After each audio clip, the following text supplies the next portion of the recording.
Քրիստոսի խաղաղությունը ձեր հետ լացրիներս։ Մեր այսօր աղոթքն է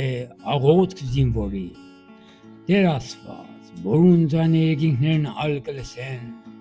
դուն որ ուշ տվիր Դավիթին եւ խաղաղություն Սողոմոնին,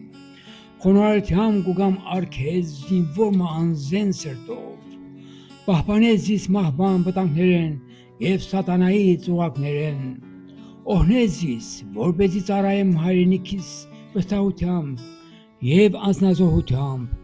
դուր ինձ քաջություն նայելու վախին աչքերուն մեջ,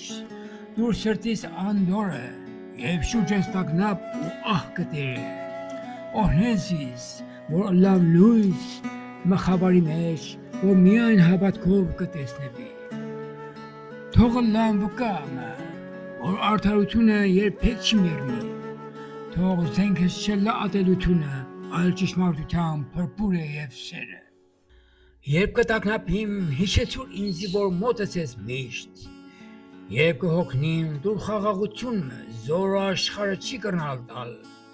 երբ կնայիմ ընկերիս դիակին, կենդանացուր սրտիս մեջ հարության հույսը, երբ հայրենիքիս վրա մթություն իջնե, դուն լուսավոր է իբրև արև, երբ բարդությունը կուգա, սորվեցուր զիս հավատարիմ մնալ, երբ հաղթանակը կմոտենա, գոցե լեզուս բարձանքով, խոնարհեցուր զիս, որպեսզի լռությունս աղոթք դառնա, Տեր, իմ միակ ուժս, միակ աղբյուրս, միակ հույսս թուն ես, ապա կուգամ արքեզ որպես զինվորը, որ սիրած է խաղաղությունը, ամեն։